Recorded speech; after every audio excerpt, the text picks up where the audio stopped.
नमस्कार. आपण आज उपयोजित इतिहास धडा क्रमांक 3 बघणार आहे. याच्या आधी आपण इतिहासचे 2 धडे बघितले आहेत, ज्याच्यामध्ये आपण पाहिला आहे पहिला धडा इतिहास लेखन पाश्चात्य परंपरा आणि दुसरा धडा इतिहास लेखन भारतीय परंपरा. हे 2 धडे आपले शिकवून झाले. आज आपण तिसऱ्या धड्याला सुरुवात करणार आहे. तर चला मग तिसरा धडा आपण सुरू करू. याचं नाव आहे उपयोजित इतिहास. हा धडा 5 मुद्द्यांवर आधारलेला आहे. पहिला मुद्दा आहे उपयोजित इतिहास म्हणजे काय.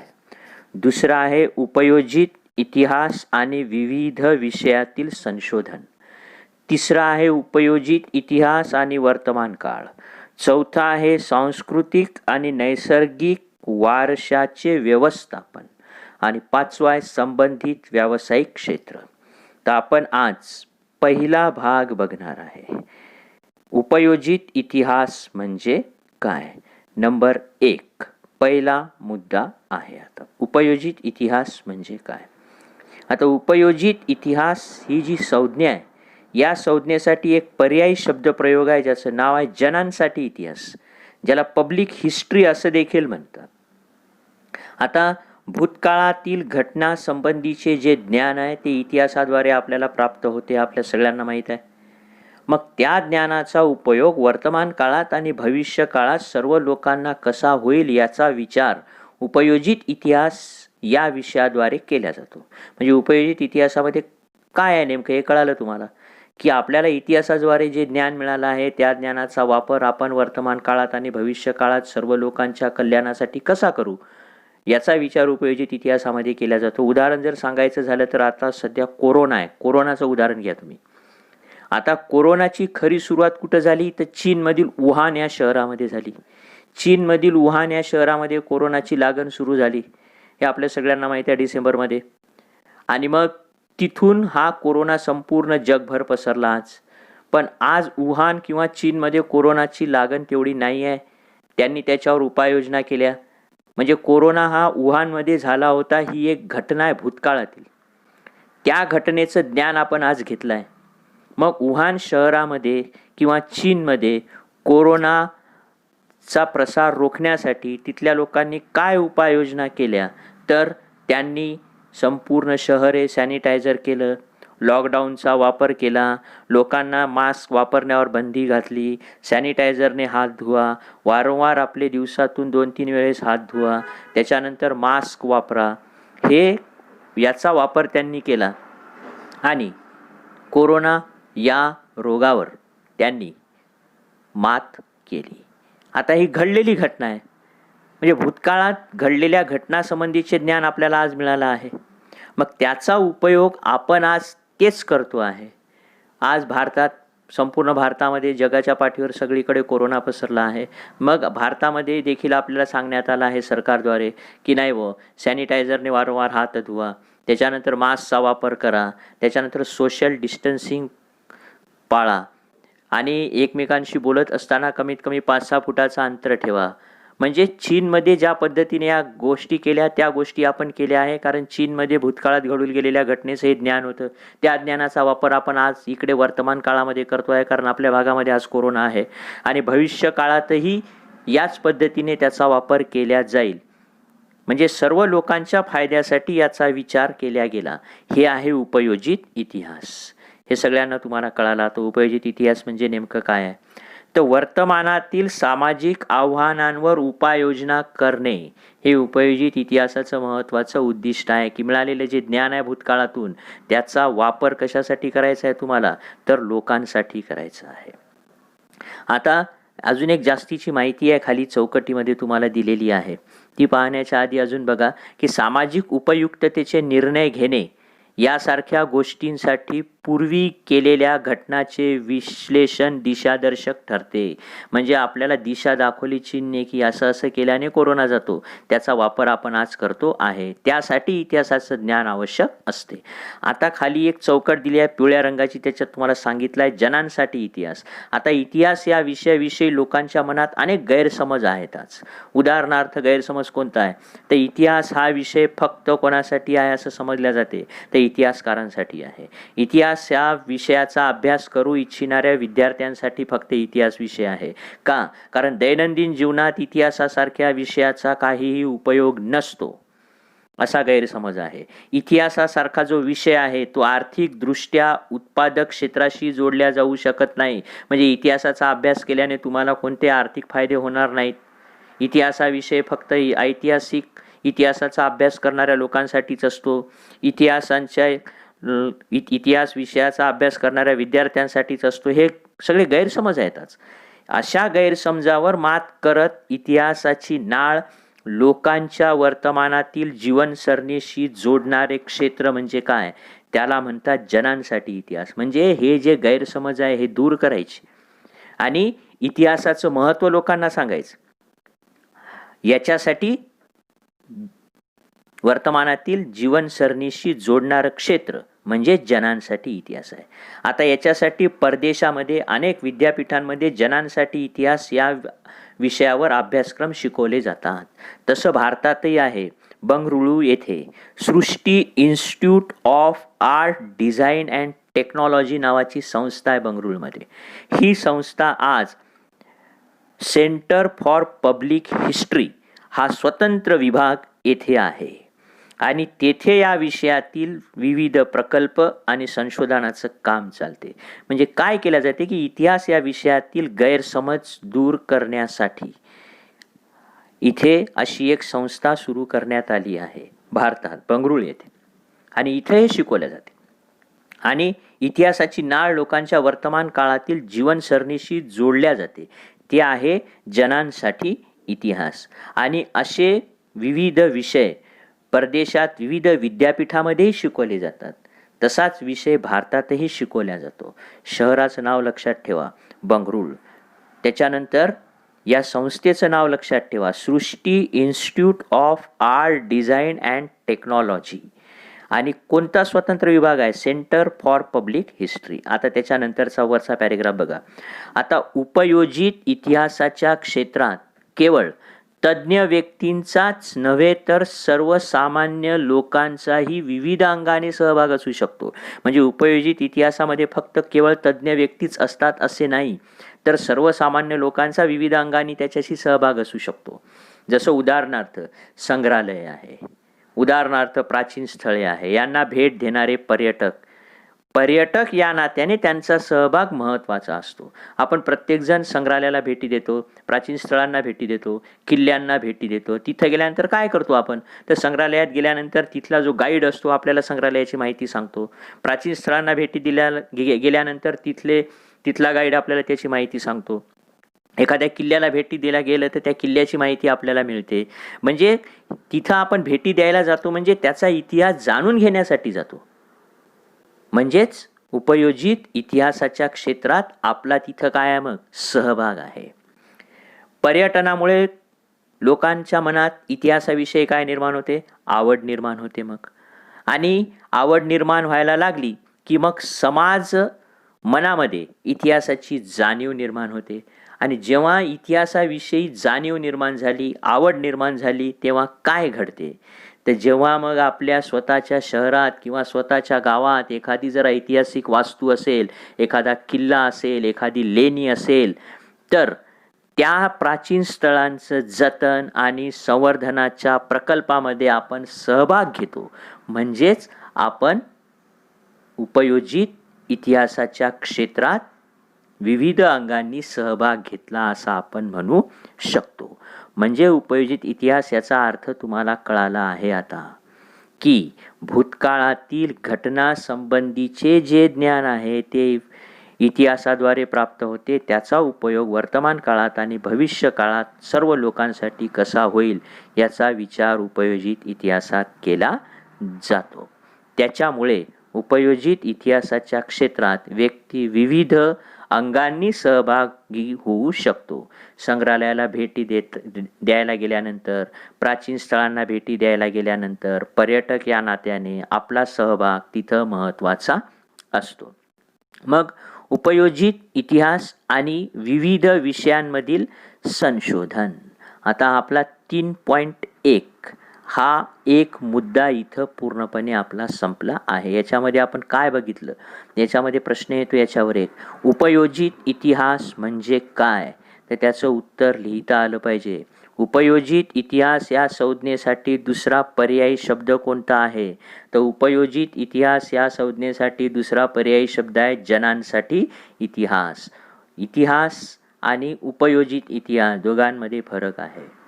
इतिहासात घडलेल्या घटना असतात, उपयोजित इतिहासात घडलेल्या घटनेचं ज्ञान घ्यायचं असते आणि त्या ज्ञानाचा वापर वर्तमान आणि भविष्यकाळात सर्व लोकांसाठी करायचा असतो. तर 3.2 उपयोजित इतिहास आणि विविध विषयांमधील संशोधन बघा. आता इतिहास म्हणजे भूतकाळात घडून गेलेल्या घटनाशी संबंधित असतो, आपल्या सगळ्यांना माहीत आहे. आता वर्तमानात दिसणाऱ्या मानवी जीवनाची जी घडण दिसते आपल्याला, वर्तमानामध्ये ज्या पद्धतीने आपण जीवन जगत आहे, त्या जीवनाची घडण ही भूतकाळातील घटनांवर आधारलेली असते. मग या घटना विविध प्रकारच्या असू शकतात. राजकारण असू शकते, सामाजिक धार्मिक संघटन असू शकते, तत्वज्ञान असू शकते, तंत्रज्ञान असू शकते आणि विज्ञान यासारख्या विविध क्षेत्रामध्ये घडलेल्या असू शकतात घटना. आणि म्हणून असं म्हटल्या जाते की वर्तमानात दिसणारं जे मानवी जीवनाची घडण आहे, ही घडण सगळी कशावर आधारलेली आहे, ती ही घडण आहे भूतकाळातील घटनांवर आधारलेली घडण आहे. पूर्वीचा समाज कसा होता, आजचा समाज कसा आहे, पूर्वी जातीव्यवस्था होती, आज नाही आहे, पण त्याच्यामध्ये आपण बदल केला. पूर्वीची जातीव्यवस्था अनिष्ट आहे, कळलं. कधी कळलं, जेव्हा त्याचा आपण अभ्यास केला, तो इतिहास अभ्यासला. तसंच प्रत्येक क्षेत्रातील ज्ञानसंचयनाचा स्वतंत्र इतिहास असतो. कोणतेही क्षेत्र असू द्या, राजकारण असू द्या, सामाजिक असू द्या, धार्मिक असू द्या, विज्ञानाचं क्षेत्र असू द्या, प्रत्येक क्षेत्राचा स्वतंत्र इतिहास असतो आणि त्या त्या क्षेत्रातील पुढील वाटचालीची दिशा या ज्ञानसंचयनाच्या स्थितीवर अवलंबून असते. आणि त्या अनुषंगाने अनेक विषयाच्या संशोधनात म्हणून इतिहासाची संशोधन पद्धती उपयुक्त ठरते. मग विषय कोणताही असू द्या, क्षेत्र कोणताही असू द्या, त्या क्षेत्रात त्या विषयात जर आपल्याला वाटचाल करायची असेल, त्याचा विकास घडून आणायचा असेल, तर पहिल्यांदा त्या क्षेत्राचा इतिहास अभ्यासावा लागतो. प्रत्येक क्षेत्राचा विषय इतिहास आहे, प्रत्येक याचा इतिहास असतो. तर त्याचे विविध उदाहरण दिलं आहे. पहिलं तत्वज्ञान, विविध विचारसरणीचा उगम कसा झाला, त्यामागील वैचारिक परंपरा काय होत्या आणि त्या विचारसरणीच्या वाटचालीचा इतिहास जर समजून घ्यायचा असेल तर यासाठी तुम्हाला तत्वज्ञानाचा इतिहास अभ्यासावा लागतो. आता विविध विचारसरणीचा उगम कसा झाला बुवा, उदाहरणार्थ या कार्ल मार्क्सची विचारसरणी. तर कार्ल मार्क्सच्या विचारसरणीचा उगम कसा झाला हे जर तुम्हाला शिकायचं असेल तर पहिल्यांदा तुम्हाला कार्ल मार्क्सचा इतिहास अभ्यासावा लागतो. त्यामागील त्यांची वैचारिक परंपरा काय होती हे समजून घ्यावं लागते. त्या विचारसरणीच्या वाटचालीचा इतिहास समजून घ्यावा लागतो. यासाठी तुम्हाला मग कशाचा इतिहास माहीत पाहिजे, तर तत्वज्ञानाचा इतिहास अभ्यासावा लागतो. तत्वज्ञान समजून जेव्हा घेत असतो तेव्हा ते तत्वज्ञान ज्या भाषेत लिहिल्या गेलं आहे, ज्या भाषेत व्यक्त झाले आहे, त्या भाषेच्या इतिहासाचाही उपयोग होत असतो आपल्याला. म्हणून त्या भाषेचा ज्ञान असणं आपल्याला आवश्यक आहे. हे झालं तत्वज्ञान. दुसरं आता विज्ञान. आता पहिले विज्ञान म्हणजे काय, ते एका शब्दात जर विज्ञान म्हणजे काय सांगायचं झालं तर विज्ञान म्हणजे निसर्ग नियमांचा शोध घेणे होय. की निसर्गाचे काही नियम आहेत त्याचा शोध घेणे म्हणजे विज्ञान असते. आता वैज्ञानिक शोध आहेत, ते शोध लावल्यानंतर त्याचे सिद्धांत आहेत, त्यांचा कालक्रम आहे आणि त्या शोधांमागील कारण परंपरेची साखळी आहे. हे सगळं जर समजावून घ्यायचं असेल तर तुम्हाला विज्ञानाचा अभ्यास, विज्ञानाचा इतिहास समजावून घ्यावा लागतो. यासाठी विज्ञानाचा इतिहास अभ्यासावा लागतो. कारण वैज्ञानिक शोध आहेत, भरपूर शोध लागले आहेत, आपल्या सगळ्यांना माहीत आहे. मग शोध लागल्यानंतर त्याचे सिद्धांत तयार झाले आहेत, त्यांचा कालक्रम आहे, म्हणजे ते शोध कोणत्या काळात लागले तो कालक्रम आहे, त्या शोधामागची काय परंपरा आहे, हे सगळं जर समजावून घ्यायचं असेल तर तुम्हाला कशाचा अभ्यास करावा लागतो, कोणता इतिहास अभ्यासावा लागतो, तर याच्यासाठी तुम्हाला विज्ञानाचा इतिहास अभ्यासावा लागतो. म्हणजे विज्ञानामध्ये एखादा जर शोध लावायचा असेल तर विज्ञानाचा इतिहास अभ्यासावा लागतो. म्हणजे पहा, क्षेत्र कोणतेही असू द्या, त्या क्षेत्रात तुम्हाला काय दिसते, इतिहास आहे. उदाहरणार्थ आता न्यूटनने गुरुत्वाकर्षण शक्तीचा शोध लावला आहे. ठीक आहे. आता शोधामागील कारण परंपरेची साखळी समजून घ्या. त्याच्या मागचं कारण काय होतं? कारण असं म्हणतात की न्यूटन हे एका झाडाखाली पुस्तक वाचत होते, वरून एक सफरचंद खाली पडलं. हे सफरचंद खालीच का पडलं, वर का नाही गेलं? हे कारण शोधण्याच्या माध्यमातून त्यांनी मग गुरुत्वाकर्षण शक्तीचा शोध लावला, अशी एक कथा सांगितली जाते. म्हणजेच गरज ही शोधाची जननी असते असं म्हटल्या जाते. माणूस शोध कधी लागतो? जेव्हा त्याला गरज असते तेव्हा तो शोध लावतो. समजा तुम्हाला आता काहीतरी लिहायचं आहे, तर लिहिण्यासाठी तुम्हाला काय पाहिजे? पेन किंवा पेन्सिल पाहिजे. ती सापडत नाही तेव्हा तुम्ही शोधता, आधीपासून शोधत नाही आपण. म्हणजे गरज ही शोधाची काय असते? जननी असते असं म्हटल्या जाते. आणि अनेकदा शोध हे गरजेतून लागतात. आता माणसाने जेवढे काही शोध लावले ते शोध दोन गोष्टीच्या माध्यमातून लागले. एक म्हणजे गरज भागवण्यासाठी आणि दुसरं म्हणजे मानवी गरजांची पूर्ती करण्यासाठी आणि जिज्ञासेचे समाधान करण्यासाठी. जिज्ञासा म्हणजे जाणून घेण्याची इच्छा. शोध हे वेगवेगळ्या कारणांमुळे लागले आहेत. एक म्हणजे शोध हे गरजांची पूर्ती करण्यासाठी लागले आहे. काही शोध हे जिज्ञासाचे समाधान करण्याच्या प्रयत्नातून लावल्या गेलेले दिसून येतात. त्यासाठी आधी अस्तित्वात असणाऱ्या वैज्ञानिक ज्ञानाचा उपयोग केला जातो. आता माणसाला व्यापार करायचा होता, एका ठिकाणाहून दुसऱ्या ठिकाणी त्याला व्यापार करण्यासाठी जायचं होतं. मग याच्या माध्यमातून त्याने रेल्वेचा शोध लावला. रेल्वेचा शोध लावण्यासाठी त्याने काय केलं? पहिले वाफेवर चालणारं इंजिन तयार केलं. म्हणजे वाफेवर चालणारं इंजिन तयार करून रेल्वेचा शोध लागला. म्हणजे गरज. म्हणून गरज ही शोधाची काय आहे? जननी आहे असं म्हटल्या जाते. मग या शोधांमागील कारण परंपरा काय आहे? कालक्रम समजून घेण्यासाठी विज्ञानाच्या इतिहासाचं ज्ञान उपयोगी पडत असते. म्हणून विज्ञानाचा इतिहास अभ्यासावा लागतो. हे तुम्हाला आता कळालं आहे की क्षेत्र कोणते असू द्या, प्रत्येक क्षेत्राचं काय आहे? इतिहास असतो. आणि त्या क्षेत्रात वाटचाल करण्यासाठी तुम्हाला विज्ञानाचा इतिहास अभ्यासावा लागतो. हे झालं दुसरा मुद्दा. पहिला आहे तत्वज्ञान, त्याचा इतिहास का अभ्यासावा लागतो ते बघितलं. दुसरा आहे विज्ञान, त्याचा इतिहास का अभ्यासावा लागतो ते आपण कळालं आहे. का अभ्यासावा लागतो? कारण वैज्ञानिक शोध, सिद्धांत यांचा कालक्रम, त्या शोधामागची कारण परंपरा याची साखळी समजून घ्यायची असते. यासाठी विज्ञानाचा इतिहास अभ्यासावा लागतो. आणि गरज ही शोधाची काय आहे? जननी म्हटलं आहे. हे रिकाम्या जागेमध्ये येऊ शकतो. डॅश डॅश ही शोधाची जननी आहे, तर काय? गरज ही शोधाची जननी असते असं म्हटले जाते. शोध हे वेगवेगळ्या कारणाच्या माध्यमातून लागले आहेत. अनेकदा शोध हे वैज्ञानिक शोध हे मानवी गरजांची पूर्ती करण्यासाठी लागले आहेत. काही जिज्ञासेचे समाधान करण्याच्या प्रयत्नातून लागलेले आहेत. नंतरचा मुद्दा आहे तंत्रज्ञान.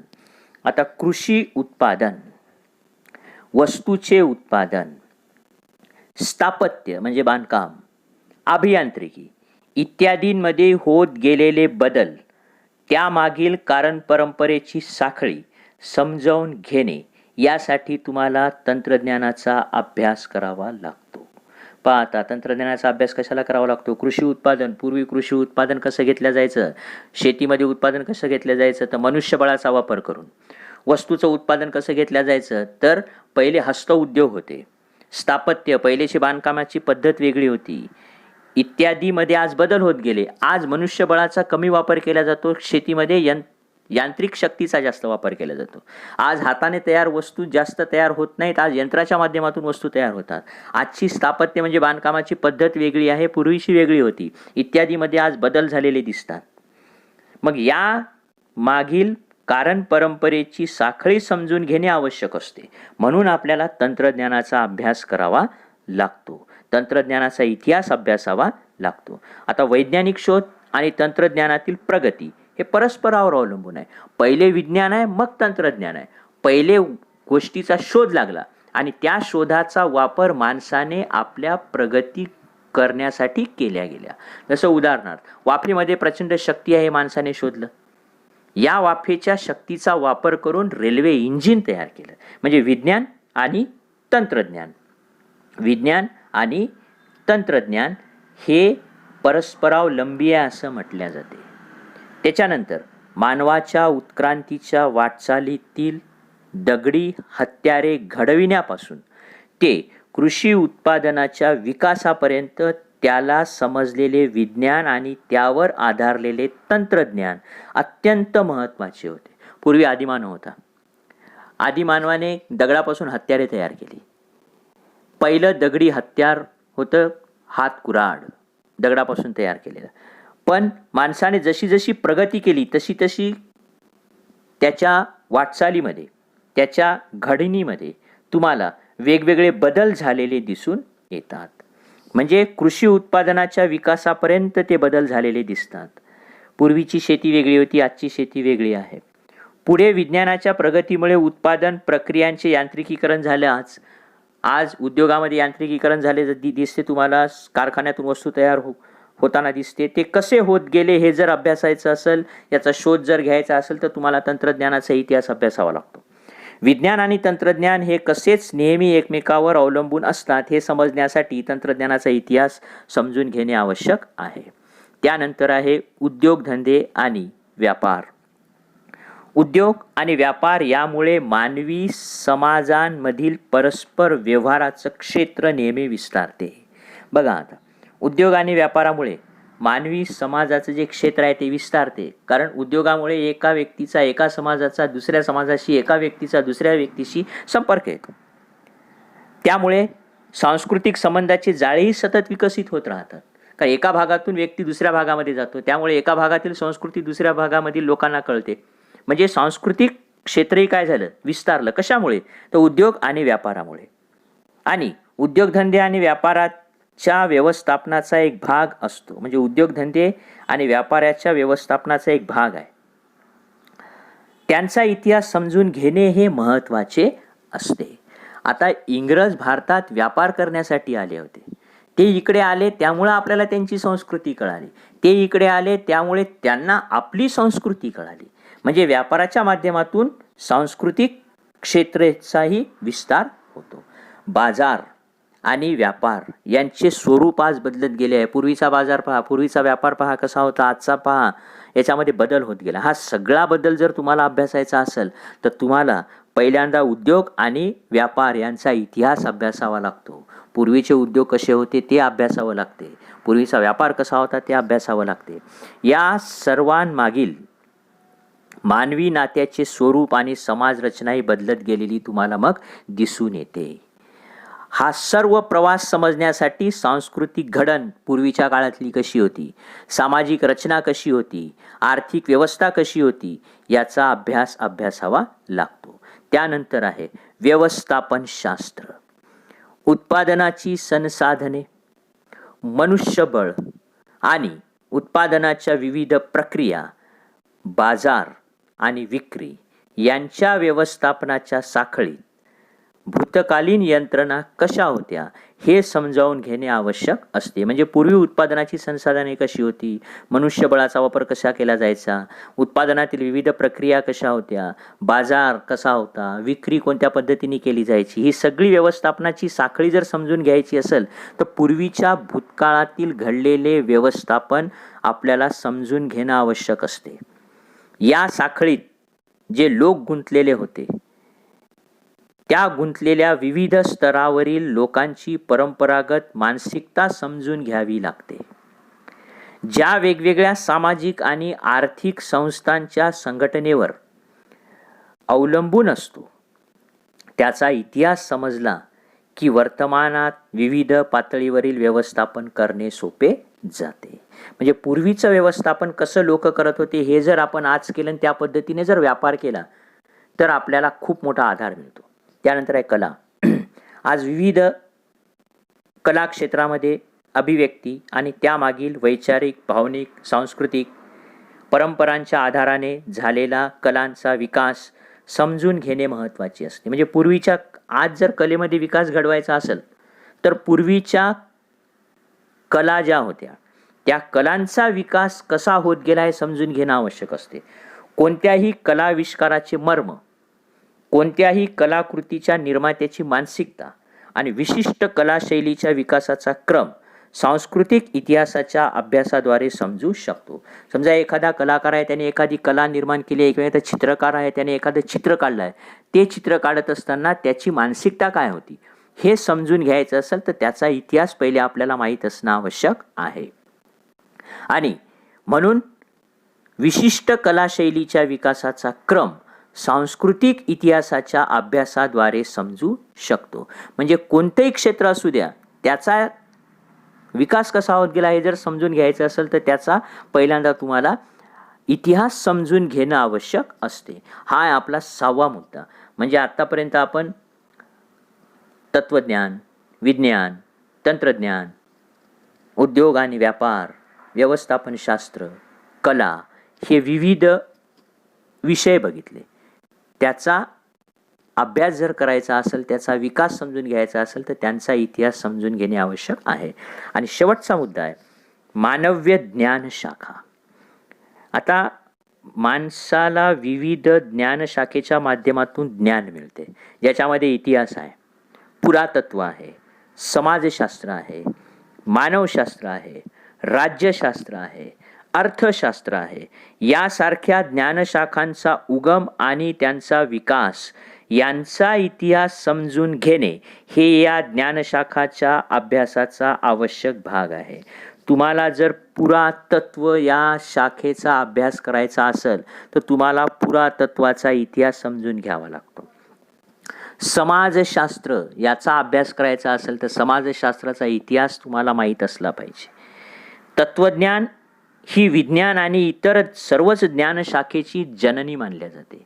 पहा आता, सर्व ज्ञानशाखेची जननी कोणती तर तत्वज्ञान ही आहे. आता हा संपूर्ण विश्वाचा पसारा आहे, संपूर्ण जग आहे, संपूर्ण विश्व आहे आणि या विश्वात माणसाचं अस्तित्व आहे. हे अस्तित्व आणि माणसाचं परस्परावलंबन समजून घेण्यासाठी तुम्हाला जगभरातील सर्व मानवी समाजामध्ये असणारे विविध अनुमान जे लोकांनी बांधले आहेत त्याचा इतिहास समजून घेणं आवश्यक असते. त्याचा इतिहास तुम्हाला समजून घ्यावा लागतो, कारण हे एक विश्व आहे, हा विश्वाचा एक पसारा आहे. या विश्वामध्ये विविध समाज, मानवी समाज अस्तित्वात आहेत. प्रत्येक मानवी समाजाने प्रत्येकाने आपले अनुमान वेगवेगळे लावले आहे. उदाहरणार्थ सांगायचं झालं तर जगाच्या उत्पत्ती संबंधीच्या प्रत्येकाच्या वेगवेगळ्या कथा आहेत. प्रत्येक समाजाच्या सृष्टीचक्र कसं तयार झालं, मानवी जीवनासंबंधीची मिथके म्हणजे कथा, देवी देवतांसंबंधीच्या कल्पना आणि त्या देवी देवतांना प्रसन्न करण्यासाठी केलेले सगळे विधी प्रत्येकाचे वेगवेगळे आहेत. कारण प्रत्येकाचे देवी देवता वेगळे आहेत, प्रत्येक समाजाच्या देवी देवता वेगळ्या आहेत, भारतातल्या वेगळ्या आहे, अमेरिकेतल्या वेगळ्या आहे, प्रत्येकाच्या वेगवेगळ्या आहेत.